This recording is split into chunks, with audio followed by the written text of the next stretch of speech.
It's my obligation. For those of you just tuning in, it's an 8-point match right now. 49 Taproots, 41 Tides. Taproots with start possession here as we begin the second half of this game. Nina Lime with the rock. Cross court. Jelenchka, opposite side. Going back to Lime. It's being held between the sisters, but all of a sudden it's stolen. Tides have it now. Carlin puts it up inside. Beautiful fast break play there. I mean, Jones just had to basically stand there and knock it down. There was not a good pass on the Taproot side of the ball. No, there is no way you can get the ball to someone guarded by Constantine Jones. He put up that giant wing, and you know that ball is just going to be scooped up in those feathers. There, he was able to get the ball back within the quick transition. Beautiful job by Carlin to see Zaletta under the hoop, unprotected, and he was able to make an easy bucket. That's responded by Raul Kadane, as hot as he was before halftime, making a turnaround shot at the baseline, and that's another 2 for the Taproots. Quick scores from Kadane. That's what they've been known for. Carlin. At least in this matchup. Using the screen, cross court, Jones now outside of his range. He has to get rid of it, but Carlin from 3! In and out, no good. Kadane with the pickup. Quick pass to Masaru. Masaru bringing it up. Caught up by the defense, though. Lots of traffic. He has to get rid of it. Back inside, Kadane near the elbow. Takes the shot. In and out, no good. Recovered by Monge. There's Monge. Blancmange past Carlin at the opposite shoulder. Deeper near the corner, Zaletta. He's guarded. He has to get rid of it. Back to Carlin. Carlin pump fake, starts the dribble. Caught up in traffic, though. Trying to get around, trying to curl around, gets to the baseline. Finds Jones. Jones, tough shot, puts it up. No good, but gets contact. That's on Jordan McGrath-Elitis. He picks up a foul. Carlin showing the moves there, just basically dodging around the defense of the Taproots. And as he throws it to Jones, Jones does this like backwards layup that, wasn't getting anywhere, and then that's led to the foul that we have here. I think that McGrath-Elitis was just in the right position and knew he could stop that play. Constantine Jones, being pretty smart there, probably had no intention of even making that basket, but knew if he got the ball up there, at least that the ref might call a shooting foul and put him at the line for 2. That's just what he did. First free throw was good. It makes it 51-44. Taproots over Tides, as he's taking a second shot here. Misses that one. Just to add insult to injury, it's the bunny that makes the recovery off the missed free throw. McGrath-Elitis recovers. We're going the other way. Masaru with the ball just inside the arc. Handoff, Jelenchka. Being guarded by Blancmange. That is a tough play. Jelenchka's not going to be able to do much with it. Or she takes the shot, and that's blocked. And that's a shot clock violation. I think she actually made the bucket. Yeah, she did. She got that one in. But they're waving it off because it's a shot clock violation. Blancmange was able to block the first one from the little snow leopard. It is just a tough game being a small shooter. Right. You've got so much height on the Plymouth Taproots side of the ball. And actually more so on the Bangor Tides here. You got these 3 huge guys with Monge and Jones especially. And that's just unfair. Blancmange down low being guarded by Jelenchka. That is just an unfair matchup. There's nothing KY could do as Blancmange easily able to make that bucket. And timeout here as Lime was bringing it up court. Looks like we're going to have a quick transition here. Timeout called. It's now a 5-point match. 51 points for the Taproots, 46 for the Tides. It's a shame. I'd say that KY has long been one of the best shooters in the FBA. A great history there, but I think that as the league has grown, as players are just coming out of college larger and stronger, it's just making it harder and harder for small shooters like her to stay effective. Now, granted, we've seen some effective players out of the rookies, and there is a beautiful shot as Nina Lime finally wakes up and hits a 3. It was her first 3 of 4 attempts in the game. Now, another timeout. Oh, Nina Lime taunting the crowd. She didn't need to do that. That wasn't very nice, Nina. The Plymouth Taproots have a lot of guards, and as you were saying before, Kasayalenchka has to remain competitive, not with just, the league itself, but with her own team. They've got Chiro Rolfo, they've got Shu Masaru. They've definitely got a good amount of guards here who play well, and she's going to want to have to compete for that starting position. Mange down low, and yet again taking advantage of a mismatch. This time, it's Blancmange was being guarded by Nina Lime, and not even Nina Lime has got enough height to be able to compete against the big white wolf. That's 2 white wolves. Well, the bigger one was able to score that time. Masaru, kick out after driving towards the elbow, but not able to get past the defense. Masaru with it again, high-arcing pass, finds Kadane back to the basket, guarded by Jones. The fadeaway shot from the baseline, no good, but it's recovered by McGratholitis, who's able to make the bucket and one as he draws a foul from Hal Dufresne. That's the second significant foul I can think of from Dufresne in this game. Just getting in there, getting the penetration. McGratholitis using his body now. Now he's lined up to get these next 2 points. McGratholitis is definitely 1 point. He's able to get the 3-point play there. He succeeds on the bucket. McGratholitis has made himself into one of the finest big shooters here in the FBA this season. A remarkable pickup for the team. Agreed. They needed to fill that gap, and they were able to do so with Mr. McGratholitis there. Shockingly, that is Raul Kadane's first foul. After all the violence we've seen around the Ethiopian Wolf, he's been playing clean. That's his first foul as he makes too much contact with Constantine Jones down low, and that will put the big Raven at the line for 2. And it's 57-48 with about 8 minutes left in the third as Bangor's lined it up with Jones taking his first. It's good. Those are the points that the team definitely needs. It's an 8-point match right now. Taproots 57, Tides 49.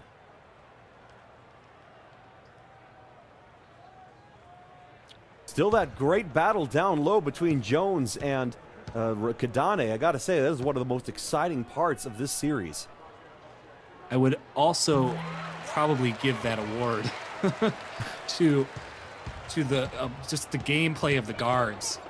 With some of the matchups here, it's been Plymouth having to try and navigate around these big guards and forwards of the Bangor Tides. Line with it, driving inside. There's a lot of traffic. Too many trees around her.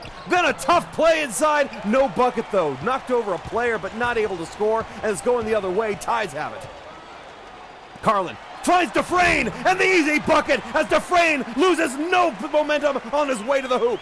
Beautiful assist from Clifford Carlin. Just basically sliced it into the right side of the court, and Dufresne was there to make the quick layup and get the points on the board. Beautiful assist indeed, putting the ball in front of him so that he can continue to run towards the hoop, just pick it up along the way. And that time, foul. Constantine Jones picks up his 3rd personal as he hits yet again Raul Kadane down low. Those wings are getting that Raven into foul trouble. Can you hear me? You can't do that.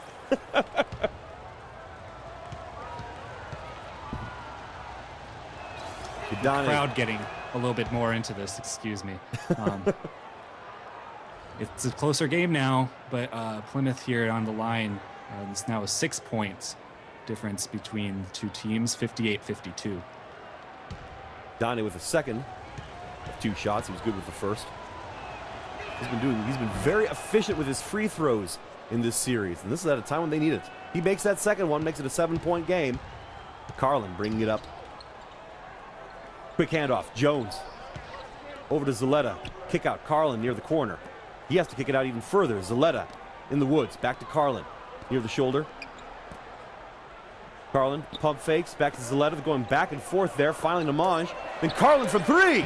No good, back of the iron, but it's recovered by Zaletta. Zaletta blocked from behind, but too much contact.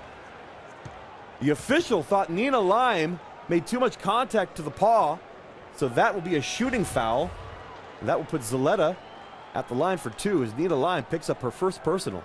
It was McGrath-Elitis was in there too. So it was just a lot of traffic down in the key. Oh, it's all those white paws. Do you think maybe McGrath-Elitis was actually making the foul? The official got those white paws mixed up? I don't know. It's just like a magical blur. I couldn't tell. Zaletta good with the first. Now it's a 6-point game. Can make it 5 here. And that's exciting. It's getting very close here with we just passed the 7-minute mark in the third quarter. Right. Neither of these teams are giving up. And, you know, as far as I've seen, the energy between both groups here has been electric, I would say. Jelenchka bringing it up. Hand off to Lime. Lime, pump fake. Then uses the screen. Raul Kadane providing it. Kadane takes the shot from the elbow, and it's good! Quick 2 there from the Big Wolf.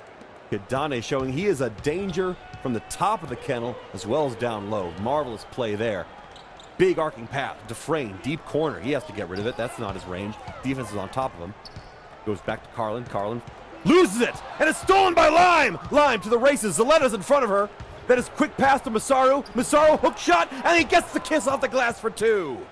Just a simple rookie mistake. Carlin doing a lot of work there on the outside, and Nina Lime just recognizing some of that footwork wasn't necessary and maybe getting her paw in there to get the ball away. Monge down low. Zaletta bucket off the glass. Beautiful job by the Fox. And that makes it 63-56, just under 6 minutes left in the third. Lime with it. Guarded by Blamage. Double teamed, actually. Then handoff to Kadane. Should be outside of his range, though he made his last shot from 16 feet out. Kick out. Masaru from 3. It's good! And that will make Tides call a timeout, as it's now a double-digit game. 66 for the Taproots, 56 for the Tides. It's not going well for the Tides. A couple reasons being that they're just not getting the distance they were getting in the first quarter with a quick lead. And now you can see here you're actually getting a couple changes out. The Plymouth Taproots bringing in oh, I missed the name, but let's see here. I think the number 74 there. Bringing in, well, no, that's Al Dufresne. Oh, I'm sorry, on the other team. I'm sorry, I missed it myself. Anyway, ball's in action right now. Tides with it. Mange outside of his range. He comes in from the arc. Tough play! Knocks over! Who took that? Was that Shao Masaru? I think Shao Masaru. No, Nina Lime. Oh, Nina Lime just gets bowled over like a bowling pin by a charging Blamage. Not what the Taproots head coach wants to see after Lime had that injury a couple months back. She does not need to be getting knocked around like that in the middle of the woods there. Definitely true there. Blamage missing the first of 2. But that was very physical play. Blamage using his big body just like a bowling ball as he knocks right into the bodies down low under the kennel. Not able to connect, but apparently the official thought Nina Lime had moved her paws too much. Called a foul on her. Frazier in for Dufresne on the Tide side. And that time, good with the second, so Blamage does get another point for his Tides. And that's not responded. It's a failed opportunity there on the possession as the Taproots not able to connect, and we're going the other way. Tides with a chance to cut away at their deficit. Constantine Jones with a fadeaway shot from the top of the kennel. Difficult shot to make for the big guy, the big Raven, but he was able to get it in. Marvelous job there, right off the wingtips and able to connect. Tough shot, but definitely something they needed. It's now a 7-point match. Taproots 66, Tides 59. Gratholitis, turnaround fade. Beautiful job by the big bunny as he hits that bucket right from the elbow. Hierarchy pass inside. Lamage back to the basket. Guarded by Nina Lime. Step inside. Can't connect. That should have been so easy. And yet he just didn't give it enough mustard. I've really not been picking up my mustard talk in this game. I usually talk about mustard a lot more. You know, they warned me about that. Warned you? I wasn't going to say anything. It's a good thing. Masaru not able to connect. He had his paws on the line. Would have been for 2, but it bounced right out of the hoop, and we're going the other way. Tides with it now. Yeah, they warned me about mustard-flavored Doritos. Does that sound right? Is there such a thing? I don't know. I hope not. I don't know. I like mustard. I like Doritos. I don't know if I'd want them together, though. Tides not able to connect. Beautiful opportunity there. Wide open shot from the arc. But it bounced in and out now. Nina Lime has it. Nina Lime from 3. No, she can't connect either.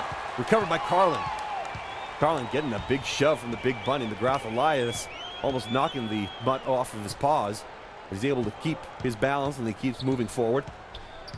Gets to the other half court. Zaletta now with it. Deep Woods. Handoff. Constantine Jones back to the basket. Takes the shot from 22. He's able to hit the rim, but nothing else. Bounces off Nina Lime with the recovery. She brings it up. Quick pass inside. Masaru down low, and the easy bucket from the goal. That was almost stopped by one of the hands of the Bangor Tides offensive players, but it was almost not caught by Masaru as he brought it in and got that quick layup for the 2-pointer. It's back to double possession score. It is 70-59. Taproots over the Tides. And a big slap there with a big fuzzy paw. McGrath Elias picks up his 3rd personal as he delivers a paw to the beak of Constantine Jones. He'll go to the line for 2. I gotta admit, if I had to be slapped in the face by a paw, I'd rather it be a bunny paw. Even if it's a giant one. I'd rather not be slapped with any paw, thank you. I suppose that is the best answer. Constantine Jones good with the first. A big change in players. Both teams swap out their rosters.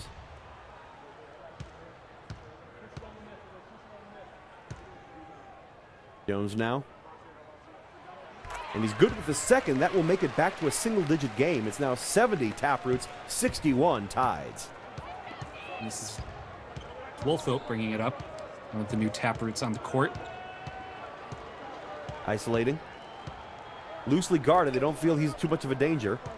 Pass the side, around the arc, then inside to Cole. Cole, turnaround, off the left hand. Rolled all the way around the inside of the hoop and out.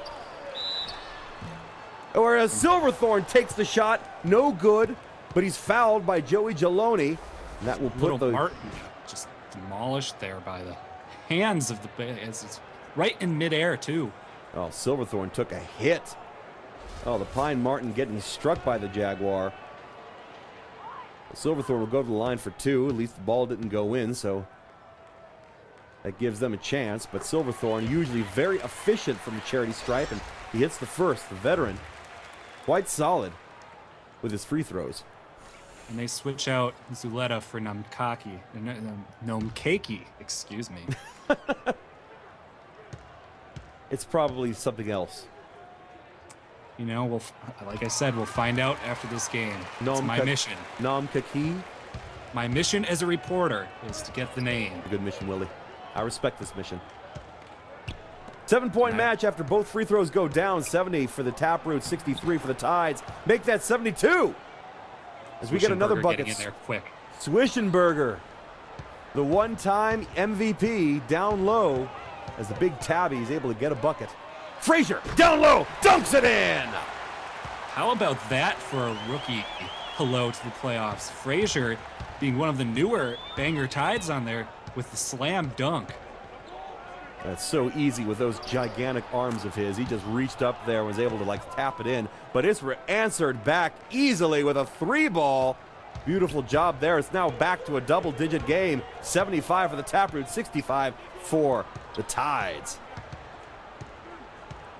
Chip Nelson, kick out. Silverthorne with it, just inside the arc. Back to the arc, Nelson. Oh, beautiful job with a pump fake. Pass inside, Nelson wide open, and it's a perfect connection. Beautiful movement of the ball. Collins basically just slinging it back to Nelson as he got to the outside and did a fadeaway shot that made it in. That was a play that they must have worked out at practice. Howie Frazier picks up his first personal there as he makes too much contact with one of those giant hands and long, long arms.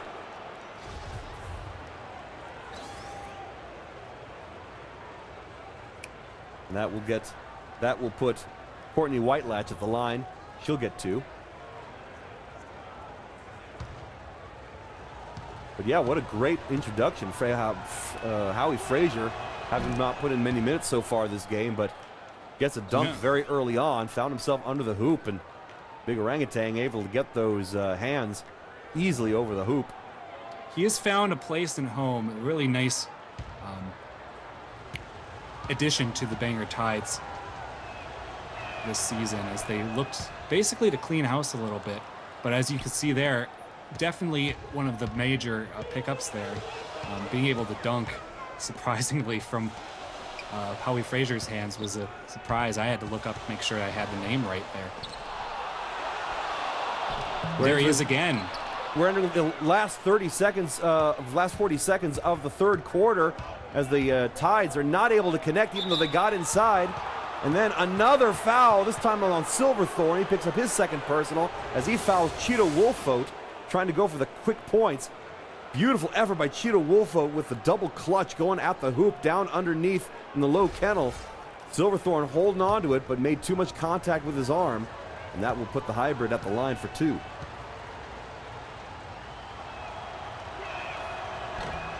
Misses the first.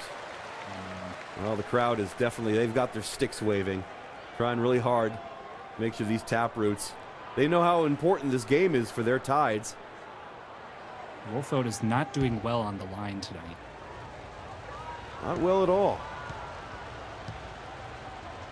Here he has a chance to extend their lead, and he misses them both. There again. I believe that's his second 0 for 2 tonight. I agree. Last 30 seconds of the third quarter here. Tides with it. Silverthorne loses it. It's stolen by Wolfote. We're going the other way. Shot clock is turned off. Looks like the Taproots will have the last shot of this quarter. Will they be able to capitalize? Whitelatch with it. They lose it as it's stolen again. 10 seconds to shoot. Silverthorne bringing it up, weaving his way in. High arc. He gets the bucket with the floater from the high kennel. Beautiful. He wanted to show that, I might not be starting tonight, but I am still an asset to this team. Wolfote from 30 feet out. No good. Back of the iron. And that's it. That's third quarter. And so, with that bucket, the Tides will go into the final frame of this match down by a single digit.